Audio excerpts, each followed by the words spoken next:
नमस्कार दोस्तों, आप सभी का बहुत बहुत स्वागत है। आज के इस खास वीडियो में दोस्तों हम आप सभी को बता दें कि आपके लिए संकट, महाराज, समयस, मैं आपको संभाल कर रहने की आवश्यकता है। अगर जिंदगी प्यारी है तो आज के इस वीडियो को ध्यान से देखिएगा। यह एक देवी आपसे नाराज होने वाले हैं और इनके नाराज होते ही आपको 3 तरह से परेशानियों का सामना करना पड़ेगा। ये दोस्तों ये कह सकते हैं कि आपके ऊपर से एक ऐसी छाया या हटने वाली है जो आपको बहुत लंबे समय से बचाकर चली आ रही है। ये दोस्तों आपको यकीन ना हो तो आप विचार करके देखिए कि कई बार आपके जीवन में ऐसी परिस्थितियों का निर्माण हुआ है जब आपको भयंकर नुकसान हो सकता था, यहाँ तक कि आपकी जान भी जा सकती थी, लेकिन आपको बाल बाल किसी ने बचाया। ये दोस्त कौन है, कौन सी देवी है जिन्होंने आपके साथ रहकर हर वक्त आपकी रक्षा की है, आपको बचाया है, और अब ऐसा क्या हो गया कि वह आपसे नाराज होने वाली है। आज के इस वीडियो में हम आपको इन्हीं सब विषयों पर संपूर्ण ज्ञान प्रदान कर। दोस्तों वीडियो बहुत ही बहुमूल्य है। इस वीडियो में आपके जीवन से जुड़ी हर एक समस्या का समाधान मिल सकता है यदि आप इस वीडियो में बताई गई बातों को अच्छी तरह से समझेंगे और समझने के बाद इन बातों को अपने जीवन में भी लागू करेंगे। तब आप देखेंगे कि आपका जीवन कुछ ही दिनों में बदलना शुरू हो जाएगा। जी हाँ दोस्तों, आपको इस दीदी के बारे में जानकारी होना बहुत आवश्यक है। अब तक आप इनसे अनजान हैं, लेकिन इन्होंने आपकी हर समय रक्षा की है, आपको बचाया है, आपको भयंकर से भयंकर पीड़ा से मुक्त कराने का कार्य किया है। जी हाँ दोस्तों, कई बार आपको स्वयं को भी ऐसा महसूस हुआ है कि आपका बहुत बड़ा नुकसान हो सकता था, लेकिन किसी कारणवश वह कम हुआ और आपको थोड़ी सी राहत मिली। हालांकि आपके जीवन में परेशानियों का दौर अभी समाप्त नहीं हुआ है, क्योंकि कुछ जरूरी मूलभूत बातें हैं जिनके बारे में आप विचार नहीं करते हैं, या यूं कहें कि कोई आपको बता और उन्हें लगातार होने वाली गलतियों की कीमत चुका रहे हैं, लगातार परेशान रह रहे हैं। आपके द्वारा किए गए कर्मों का भी सही फल, उचित परिणाम आपको प्राप्त नहीं हो रहा है, मनवांछित सफलता आपको मिल नहीं पा रहे हैं। जी हाँ दोस्तों, आपके मन में कई प्रकार के प्रश्न उठते रहते हैं कि आखिर भगवान आपके साथ ऐसा क्यों कर रहे हैं, क्यों आपको हद से ज्यादा तकलीफ है मिल रही है, क्यों लोग आपको समझ नहीं पा रहे हैं, जिनके साथ आप अच्छा करते हैं उनके साथ भी आपकी बुराइयां क्यों हो जाती हैं। आखिर आपने ऐसा क्या कर दिया या आपके साथ क्या है ऐसा गलत है कि आपके कष्ट, आपकी परेशानियां, या यूं कहें कि आपके दुखों के दिन समाप्त ही नहीं हो रहे हैं। तो दोस्तों हम एक एक करके आपके जीवन की हर एक बात को विस्तार से समझाने का प्रयास करेंगे। आप ध्यान से वीडियो को देखें, समझे कि आपके जीवन में क्या गलत है, क्योंकि दोस्तों प्रयास तो आपको ही करने होंगे और प्रयास करने के लिए आप कुछ सही ज्ञान होना बहुत आवश्यक है। बहुत कम ही लोग ऐसे हैं इस संसार में जो किसी को सही ज्ञान देते हैं। लोग अपने मन के मुताबिक जानकारी को तोड़ मरोड़ कर दूसरों को देते हैं और बदले में उनसे पैसे आते हैं।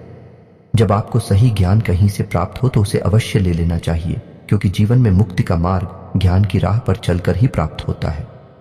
दोस्तों हम आपको गारंटी देते हैं कि आपको इस तरह का ज्ञान जो आगे हम आपको वीडियो में देने जा रहे हैं पूरे YouTube पर कहीं पर भी देखने को नहीं मिलेगा।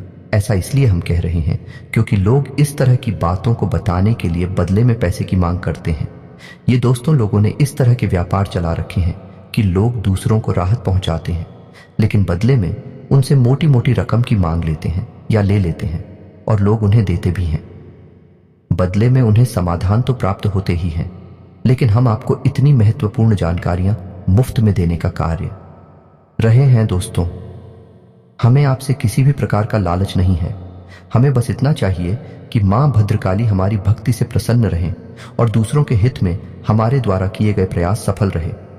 बस यही हमारे जीवन का और हमारी मेहनत का उद्देश्य है कि यदि आपके जीवन में 1% भी बदलाव आता है, आपको लाभ प्राप्त होता है, तो हम समझेंगे कि हमारी मां भद्रकाली के लिए भर्ती सफल रही, हमारे पुण्य का घड़ा भर गया और हमारा जीवन भी सफल रहा। तो चलिए दोस्तों वीडियो की शुरुआत करते हैं, लेकिन वीडियो शुरुआत करने से पहले आपसे एक निवेदन है कि कमेंट में पूरे भक्ति भाव के साथ जय मां भद्रकाली लिखना ना भूलें। दोस्तों माता को अपने जीवन में शामिल कर लें।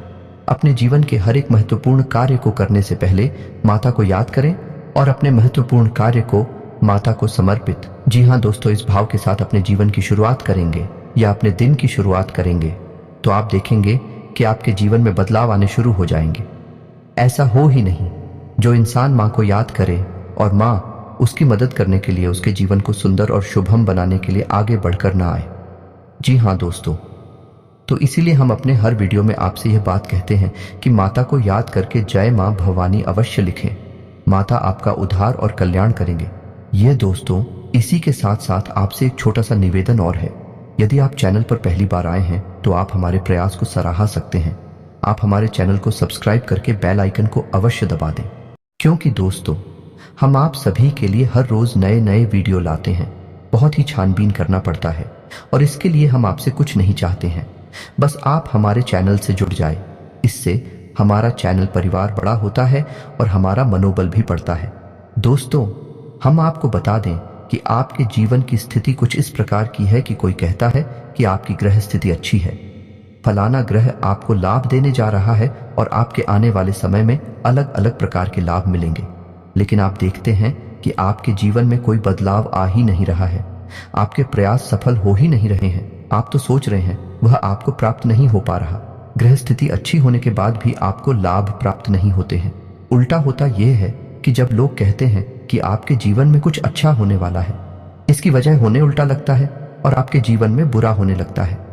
कुछ परेशानियां आपके आगे आने लगती हैं तो आप विचार करते हैं कि कहीं ऐसा तो नहीं कि आपके साथ कुछ अनर्थ हो रहा है, कुछ गलत हो रहा है, या फिर गृहस्थी जो बता रहे हैं वह गलत कह रहे हैं। तो हम आपको बताएं दोस्त, ऐसा कुछ भी नहीं है। ग्रह स्थिति जो आपको बताते हैं लोग गलत नहीं बताते, लेकिन उससे अच्छी ग्रह स्थिति का, यह ग्रहों की सुंदर चाल का आपको सही लाभ प्राप्त नहीं हो पाता है। इसका कारण क्या है दोस्तों? ग्रहों की जो स्थिति होती है वह एक विशेष ऊर्जा का निर्माण करती है। हर ग्रह की अपनी एक ऊर्जा होती है, अपना एक स्वभाव होता है। जब कोई अच्छा ग्रह आपके पक्ष में होता है, मजबूत होता है, तो वह आपको लाभ देने की कोशिश करता है। लेकिन आपके आसपास यदि नकारात्मक ऊर्जाओं का वातावरण रहेगा तो वह अल्लाह आपको प्राप्त नहीं होगा। आपके दुख तकलीफ कम नहीं होंगे, और यदि आपके आसपास नकारात्मक ऊर्जा का वातावरण जीवन भर बना रहेगा तब भी आप लाभ प्राप्त नहीं कर पाएंगे, मनचाहा जीवन जी नहीं पाएंगे। यहाँ तक कि किसी भी देवी देवता की कृपा तक आपको प्राप्त नहीं हो पाएगी।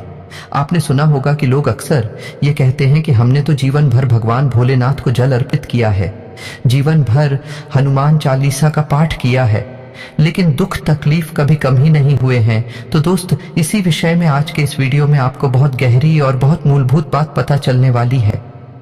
हम आपको एक ऐसी विशेष बात बताएंगे जिसको जानने के बाद गारंटी देते हैं कि आपका जीवन बदलना शुरू हो जाएगा। कई लोगों के जीवन में बहुत बड़े बड़े में बदलाव आए हैं, जो दोस्तों ईश्वर की रोकी कृपा, ग्रहों की बदली हुई चाल, सब कुछ उनके पक्ष में होने लगा और उनकी मेहनत का उन्हें सही फल प्राप्त होने लगा है। आपके आसपास की तब आप कोई उपाय भी करें तो आपको उपाय का सही फल प्राप्त होगा। जी हाँ दोस्तों, जैसे कि कर्ज निवारण का कोई उपाय आपने कर लिया, अब कर्ज निवारण का उपाय करते ही ऊर्जा उत्पन्न होती है। जैसे आपने भगवान भोलेनाथ का, मटकेश्वर महादेव का कर्ज निवारण उपाय किया तो उसे मटकेश्वर महादेव की सकारात्मक ऊर्जा आपके पास आएगी, आपके जीवन को बदलने की कोशिश करेगी। वह शुद्ध सकारात्मक ऊर्जा है, लेकिन आपके आसपास नकारात्मक ऊर्जा का वातावरण है तो वही ऊर्जा भी आपको संपूर्ण लाभ प्रदान नहीं कर पाएगी। अब आप ऐसे में सोचेंगे कि उपाय बेकार है, उपाय का कोई लाभ नहीं है, जीवन में कोई बदलाव तो आया नहीं। इसका मतलब है जिसने उपाय बताया उसने झूठ बोला, या फिर जो उपाय है वही बेकार है। लेकिन दोस्तों, ना तो उपाय बताने वाला झूठ बोल रहा है और ना ही उपाय खराब है, दोनों ही अच्छे हैं, क्योंकि इन उपायों से दूसरों को लाभ हुए हैं। तो आपको क्यों नहीं हो रहे? तो फिर सोचने वाली बात यह है कि कमी कहाँ है। अब कमी यह है कि आपको अपने आसपास के ऊर्जा के नकारात्मक वातावरण को बदलना है। और यह कार्य किसका है, कैसे बदलेंगे? आप बाहरी पूजा पाठ करेंगे किसी भी देवी देवता की, या कोई अन्य प्रकार के कर्म कांड करेंगे तो आपके जीवन में बदलाव नहीं आएंगे। तो अब आपके जीवन में बदलाव लाने के लिए कौन जिम्मेदार है? आप कहाँ जाएं, किसका सहारा लें? तो दोस्तों, हम आपको बताएं कि ऐसे में बस आपको एक ही काम करना है, और वह काम क्या है? अब आप ध्यान से सुनिए दोस्तों, आपके परिवार की, संपूर्ण परिवार की रक्षा का जिम्मा किसके पास है? आप समझिए, आपके संपूर्ण परिवार की रक्षा का जिम्मा आपके के पूर्वजों के पास, आपके पितरों के पास है। लेकिन आपके संपूर्ण कुल का पालन पोषण, आपके संपूर्ण कुल का भला बुरा विचार करने का जिम्मा किसके पास है? कुल देवी का। जी हाँ दोस्तों, कुलदेवी एक ऐसी होती हैं जिन्हें हमारे पूर्वज ने पूछना शुरू किया था, फिर वह एक से चला बना और पीढ़ी दर पीढ़ी देवी की लगातार पूजा आराधना होनी शुरू हुई। यह है कि देवी कुलदेवी का काम करती हैं, यानी कि आपके संपूर्ण कुल की रक्षा करना, आपके कुल का पोषण करना इन देवी का कार्य हो जाता है। तो जब तक यह सिलसिला लगातार चलता रहता है, सब कुछ ठीक बना रहता है। लेकिन कई पीढ़ियां गुजर जाने के बाद लोग धीरे धीरे बोलना शुरू कर देते हैं और एक समय ऐसा आता है जब लोग यह भी भूल जाते हैं कि उनकी कोई कुलदेवी है भी या नहीं है। तो फिर होता यह है कि आप बेशक भूल जाएं, लेकिन कुछ पीढ़ियों तक, कुछ समय तक माता की छाया आपके ऊपर बनी रहती है और आपके कुल की रक्षा होती रहती है। लेकिन जब लंबे समय तक माता का निरादर होता है, पूजा पाठ नहीं होती है, तो माता आपसे रुष्ट होने लगती हैं और धीरे धीरे आप जब जीवन में आगे बढ़ते हैं तो एक समय वह आता है कि जब माता की छत्र छाया आपके कुल से हट जाती है। ऐसे में होता है यह है कि नकारात्मक शक्तियां फिर आपको घेरना शुरू कर देती हैं। हमने आपको अपने पिछले एक वीडियो में भी बताया था कि आप अपने जीवन में चाहे कोई कार्य करें या ना करें, किसी भी देवता की पूजा करें, इससे कोई फर्क नहीं पड़ता। यह आपका अपना निजी विचार है, लेकिन आप दो चीजें अवश्य अपने जीवन में शामिल करें। पहला कि अपने पितृ देवता का पूजन अवश्य करें, अपने पितरों को मान सम्मान दें और उनके नाम का एक दीपक दक्षिण दिशा में अवश्य जलाएं। दूसरा कि अपनी कुलदेवी को कभी ना भूले, कुलदेवी को याद करते रहे और उनकी भी पूजा आराधना लगातार करते रहे। जी हाँ दोस्तों, जो इंसान यह तो कार्य करेगा, चाहे ऐसी ही परिस्थिति गाना बनी रहे, उस इंसान के जीवन में बुरा हो नहीं सकता। हाँ, जीवन में उतार चढ़ाव आ सकते हैं, लेकिन उन उतार चढ़ाव की संख्या कम होगी, तीव्रता ताकत कम होगी और आपकी सहन शक्ति पड़ जाएगी। और एक दिन वह आएगा जब आप जीवन की हर एक विषम परिस्थिति से उठकर खड़े हो जाएंगे और अपना मन वांछित जीवन, खुशहाल जीवन जीना शुरू कर देंगे। जी हाँ दोस्तों, आप हमारे कहने से एक बार यह कार्य अवश्य करिएगा। दोस्तों, आपको यह नहीं पता कि आपको अपनी पिक्चर पूर्वजों का पूजन कैसे करना है, तो आपको दो कार्य करने हैं। बहुत ही सरल है, आप बस इन्हें अपनी आदत में शामिल कर लीजिए।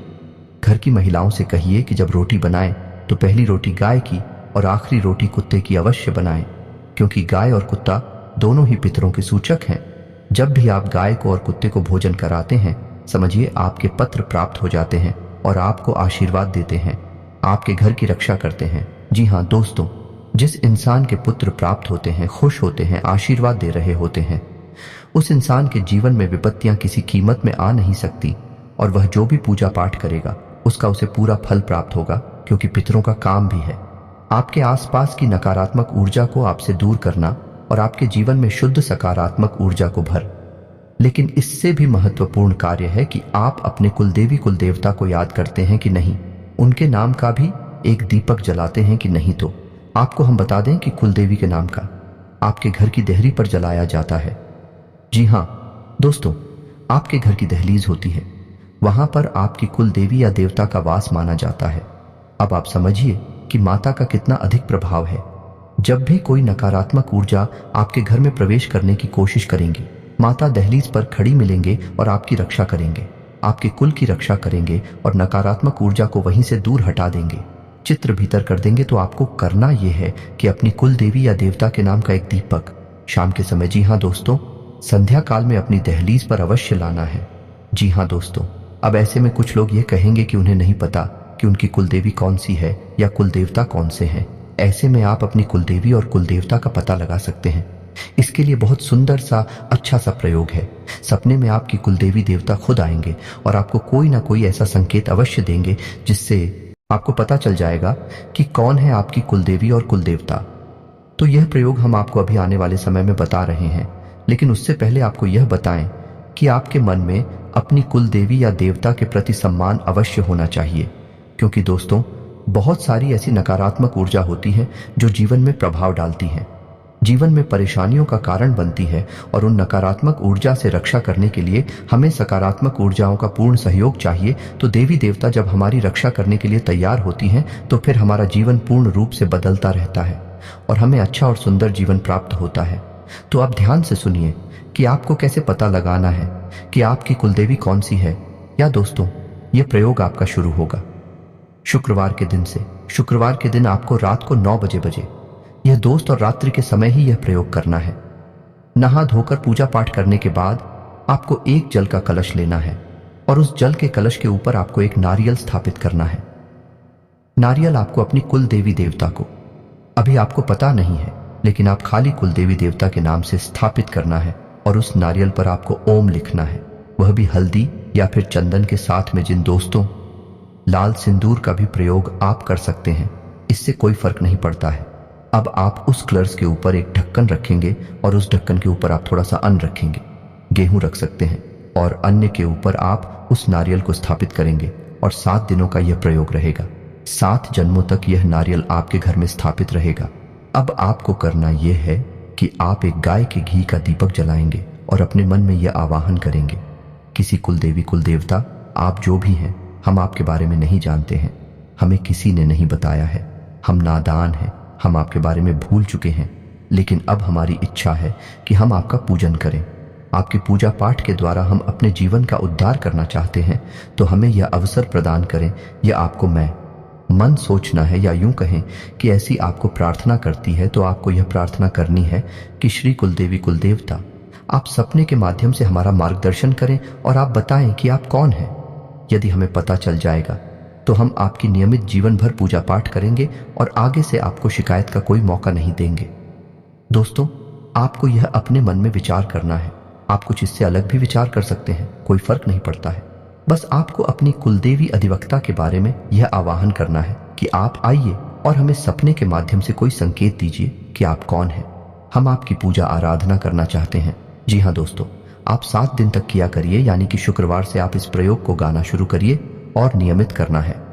आपको इस प्रयोग के दौरान अपने खान पान पर भी ध्यान देना है, यानी कि शुद्ध सात्विक भोजन लेना है और हो सके तो लहसुन प्याज को भी त्याग देना है। जी हाँ दोस्तों, अब आप किसी विशेष साधना को कर रहे हैं और साधना को करने के नियम यही होते हैं कि भोजन सात्विक होना चाहिए, ब्रह्म का पूर्ण रूप से पालन होना चाहिए। जो 7 दिनों तक आपको इन सब बातों का ध्यान रखना है, और सबसे महत्वपूर्ण बात कि आपको जितना हो सके उतना सत्य व्रत का पालन करना है। झूठ नहीं बोलना है, चाहे आपका काम बनिया बिगड़ी, आपको झूठ का साथ नहीं देना है। बस आप ऐसा करिए। 7 दिन के अंदर अंदर कुल देवी या देवता जो भी हैं, आपके आपको सपने के माध्यम से संकेत देंगे और आपके होने का एहसास कराएंगे, और आपके कुल पर, आपके परिवार पर उनकी छत्र छाया फिर से स्थापित हो जाएगी। जी हाँ दोस्तों, देवी देवता हमारा गांव, हमारा दिखावा नहीं चाहते, ये तो हमारे भाव से प्रसन्न हो जाते हैं। आप ऐसा भाव करेंगे और आपके जीवन में बदलाव आने शुरू हो जाएंगे। तो आपको यह करना है, और आप इस बीच में एक दीपक अपने घर की देहरी पर मध्य में रखना है। दोस्तों, ना इधर ना उधर दीपक अपने घर की दहलीज की मध्य में अपनी कुल देवी देवता के नाम से चलाना अब शुरू कर दें। या दोस्त को विष का नाम ना पता हो, लेकिन आप जल आइए, आप देखेंगे कि आपको कोई ना कोई संकेत अवश्य मिलेगा। फिर जब आपको संकेत मिल जाए तो फिर आप पूरे विधि विधान से उनकी पूजा पाठ करना शुरू कर दीजिए। अपने घर के अन्य सदस्यों को भी प्रेरित करिए और उनका जो भी विशेष देवी स्थान हो, वहां पर जाकर उनके दर्शन करके प्रसाद वगैरह अवश्य चढ़ाई है। बस आप देखेंगे आपका जीवन बदल जाएगा। दोस्तों, देवी जो आपसे नाराज हो चुकी हैं, वे फिर से आपके घर में आ जाएंगे, आपके घर की रक्षा करेंगे। ये बहुत आवश्यक है। दोस्तों, जब तक आप इन कार्यों को नहीं करेंगे, अभी हमने पत्र के बारे में ज्यादा बात नहीं की है, किसी अन्य वीडियो में करेंगे, लेकिन फिर के लिए आप फिलहाल 2 कार्य कर सकते हैं। हमने आपको बताया कि वह रोटी वाला उपाय आप कर सकते हैं। दूसरा कि आप एक दीपक अपने घर की दक्षिण दिशा में चला सकते हैं। अब ऐसे में आपको यह ध्यान देना है कि दीपक की बातें कि जो लोग होगी वह उत्तर दिशा की ओर होगी और दीपक आपका घर की दक्षिण दिशा में रखा जाएगा। बस ये 2 दीपक आप रखिए कुल देवी के नाम से और एक पितरों के नाम से, और आप देखेंगे कि धीरे धीरे नकारात्मक ऊर्जा में छटने लगेंगे और आपके घर में आमदनी बढ़ने लगेगी, बीमारियां दूर होने लगेंगी, लोगों में सुप्रीम बढ़ने लगेगा, और सबसे महत्वपूर्ण बात कि जो भी पैसा आपके घर में आएगा वह रोकेगा भी और अच्छे कार्यों में खर्च होगा। जी हाँ दोस्तों, घर के बच्चे भी बड़ों का सम्मान करना शुरू कर देंगे, बात मानेंगे और घर की उन्नति होने लगेगी। तो यह सब प्रभाव आपके जीवन में आने लगे हैं। जी हाँ दोस्तों, तो ये तो थी जानकारी की कौन सी देवी है जो आपसे नाराज होने वाली है। यदि आपके मन में कोई प्रश्न उठता है, इस वीडियो से संबंधित आप कमेंट करें। हम आपके प्रश्नों के जवाब देने की पूरी कोशिश करेंगे और आपको जो भी सर्वश्रेष्ठ जानकारी होगी वह देने का प्रयास करेंगे। आपका जीवन सुंदर हो, स्वर्ग के समान हो, फूलों के समान आपका जीवन, मैं के बस यही हमारी कामना है। इसी कामना के साथ आज के इस वीडियो को विराम देते हैं। कमेंट में पूरे भक्ति भाव के साथ जय मां भवानी लिखे हैं। माता आपका उद्धार करेंगी, कल्याण करेंगे, आपका जीवन सुंदर और सरल होगा। और यदि हमारे द्वारा दी गई जानकारी आपको पसंद आई है तो फिर वीडियो को लाइक अवश्य करें और चैनल को सब्सक्राइब करके बेल आइकन दबाना। मिलते हैं अगले वीडियो में, तब तक के लिए धन्यवाद। जय माता की।